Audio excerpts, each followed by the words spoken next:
उपस्थित ऋतिक दा, याजक दा, गुरु भाई एवं गुरु माताओं के जय गुरु। हम लोग सत्संग में उपस्थित हैं और दयाल के अभी हम लोग यजन सुने हैं और दयाल के बारे में जो कुछ हम लोग जानते हैं वह याजन के द्वारा हम लोग बतलाते हैं। तो हम लोग कलयुग में आए हुए हैं और कलयुग में आने के बाद 84 लाख योनि के बाद वह मानव तन हम लोगों को मिला है और उस मानव तन को हमारे दयाल कहते हैं कि किस तरह से उपयोग करें कि हम लोगों को मोक्ष की प्राप्ति हो जाए। तो इसके लिए हम लोग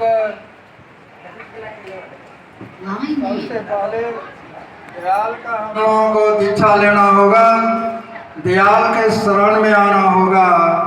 दयाल की वाणी है, सदगुरु शरणापन हो, सतनाम मनन करो, सत्संग का आश्रय ग्रहण करो। मैं निश्चय कहता हूँ तुम्हें अपने उन्नयन के लिए सोचना नहीं पड़ेगा। तो शरण में आने के लिए हम लोगों को दयाल के दीक्षा लेना होगा और दीक्षा लेने के बाद हम लोग दक्ष बन जाएंगे। हम लोग दयाल के हमारे दयाल 5 विधान बताए हुए हैं और उस 5 विधान के करने से हम लोगों का जीवन धन्य हो जाएगा, हम लोग मोक्ष की प्राप्ति करेंगे।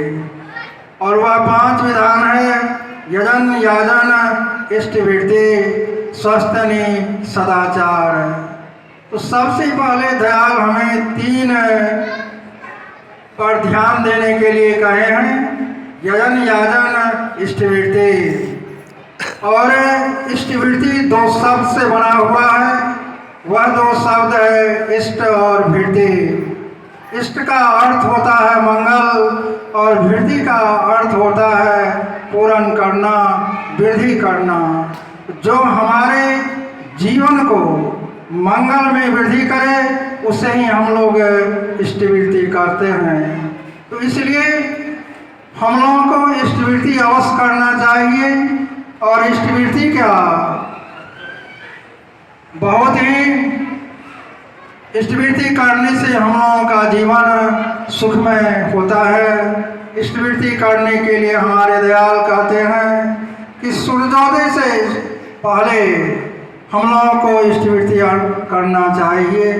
सूर्योदय के बाद यदि हम लोग इष्टवृत्ति करते हैं तो करने के लिए तो हम लोग करते हैं, लेकिन जितना फल मुझे मिलना चाहिए वह फल मुझे नहीं मिल पाता है। इसलिए हम लोगों को इष्टवृत्ति सूर्योदय से पहले करना चाहिए।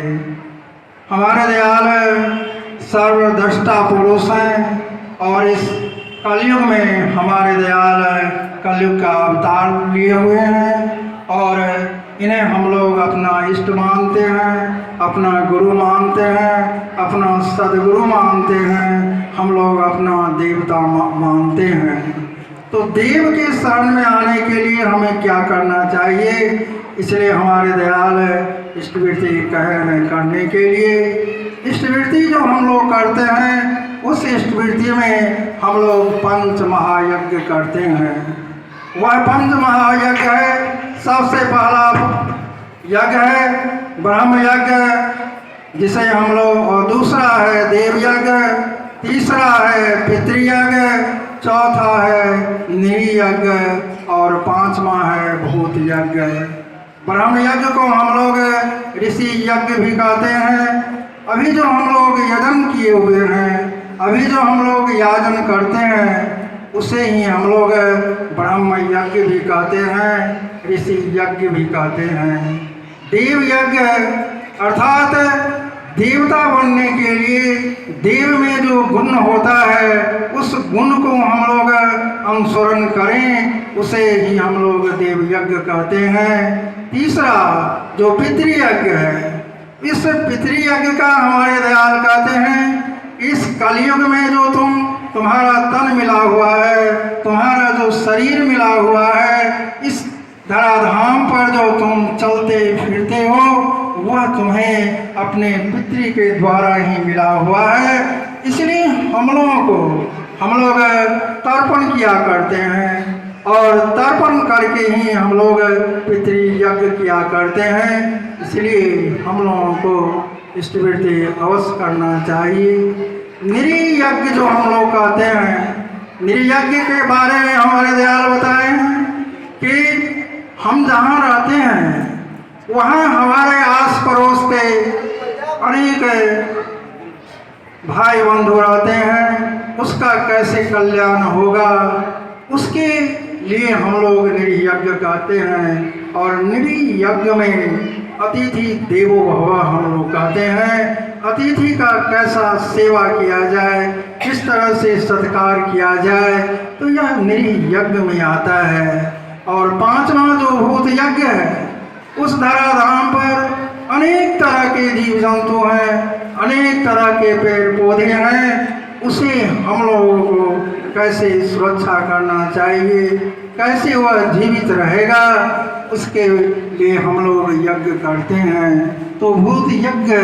इसमें आता है। जीव प्राणी, छोटे छोटे जीव प्राणी, पेड़ पौधे तक आते हैं। और हमारे दयाल कहते हैं कि हम लोग जो खाना खाते हैं, खाना खाने से पहले हम लोगों को कुछ न कुछ अंश अवश्य निकाल देना चाहिए। और दयाल कहते हैं कि जो व्यक्ति खाते समय अंश यदि नहीं निकालता है तो वह अंश वास्तविक में देव भोग नहीं होता है, वह उसे हम लोग दूसरा नाम से जानते हैं। इसलिए हम लोगों को खाते समय अवश्य ही कुछ न कुछ अंश उसमें से निकाल करके रखना चाहिए। आप देखते होंगे कि जहाँ हम लोग थोड़ा सा अंश निकाल देते हैं, वहाँ अनेक छोटे छोटे जीव आकर के उस अंश को प्राप्त करता है।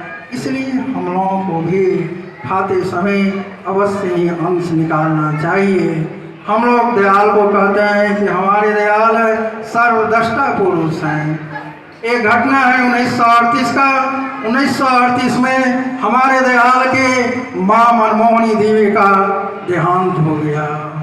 हमारे दयाल पावना से हमेशा कलकत्ता आया करते थे, और कलकत्ता आने के बाद पुनः पावना जाया करते थे। लेकिन हमारे दयाल माँ से इतना प्रेम करते थे कि कलकत्ता भी और कहीं भी जाते थे तो बिना माँ का आज्ञा से नहीं जाते थे। और जब भी कलकत्ता गए, दयाल कह के जाते थे, माँ मैं 2 दिन में कलकत्ता से पुनः वापस आ जाऊंगा। और एक समय ऐसा हुआ, हमारे दयाल माँ से गए आदेश लेने के लिए, और आदेश लेने के बाद बोले, माँ तुम कलकत्ता मत आना, क्योंकि हमारे दयाल जब भी कलकत्ता जाते थे, एक न एक दिन के बाद माँ पुनः कलकत्ता पहुंच जाते थे। इसलिए दयाल उस बार अपने माँ से मना किए कि दया माँ इस बार तुम कलकत्ता मत आना।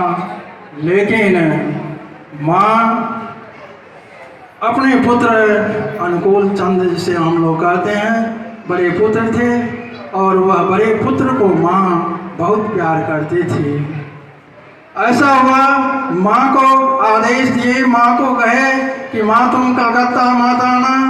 लेकिन एक दिन ही हुआ था कि माँ पुनः कलकत्ता पहुँच गई। माँ को देखने के बाद हम लोग माँ को देखते हैं, प्रसन्न होते हैं, खुश होते हैं। लेकिन इस समय जब कलकत्ता में माँ को उन्होंने देखा दयाल ने, तो दयाल चिंतित हो गए। इतना खुशी नहीं हुआ, दुखी हो गए।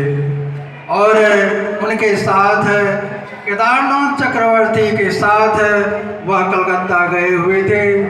दयाल कहते हैं, केदार माँ आ गई है। अब एक दिन के बाद माँ अस्वस्थ हो जाती है, बीमार हो जाती है, और माँ का इलाज कराया जाता है। माँ का इलाज कराने के उपरांत भी कोई सुधार नहीं होता है। माँ को उस समय अपने पुत्र का वचन याद आता है कि मेरा पुत्र कहा था कोलकाता नहीं आने के लिए। हम लोग प्रायः सोचते हैं घर का जो मालिक होता है या घर का जो ज्येष्ठ पुत्र होता है तो कुछ आधे कहने के बाद हम लोग शायद उस पर ध्यान नहीं देते हैं। माँ को वह बात याद आया कि अनुकूल कहा था नहीं आने के लिए, और उस समय माँ केदार से बोलती है कि केदार तुम लोग कितना भी इलाज मुझे करा लो कुछ भी होने वाला नहीं है, क्योंकि अनुकूल जो कुछ कहता है वह सत्य ही कहता है। मैं उसके बातों पर ध्यान नहीं दिया।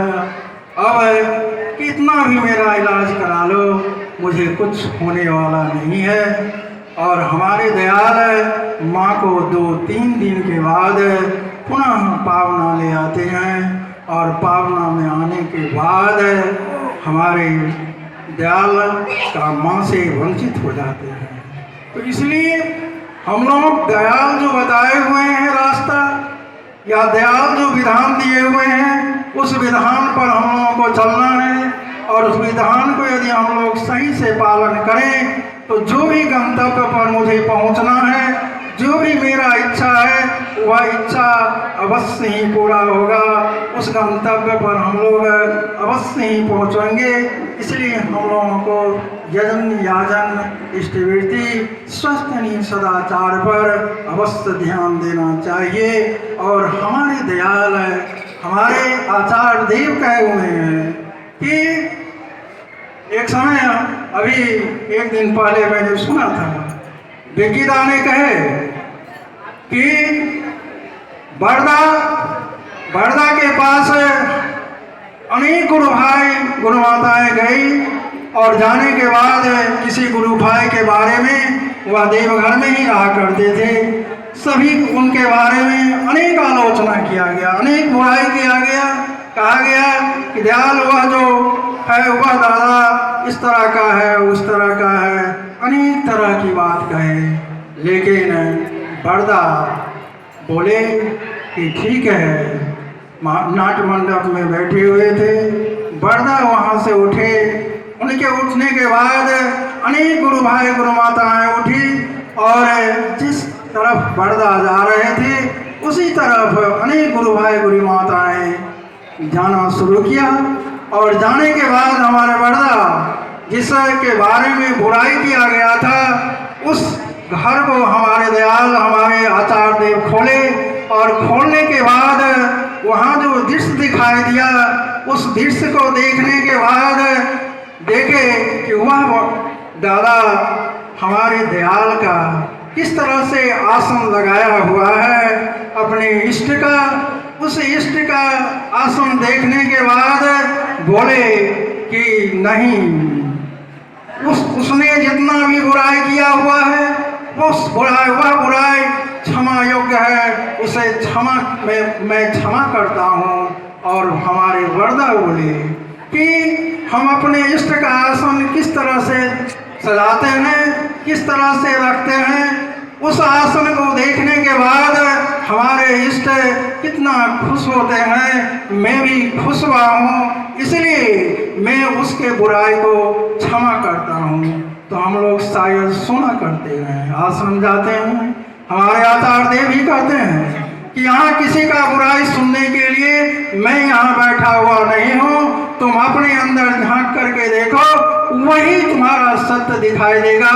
इसलिए हम लोगों को हमेशा दयाल की बातों पर ध्यान देना चाहिए। हमारे आचार्य देव जो कहते हैं उनके बातों पर ध्यान देना चाहिए। जय गुरु।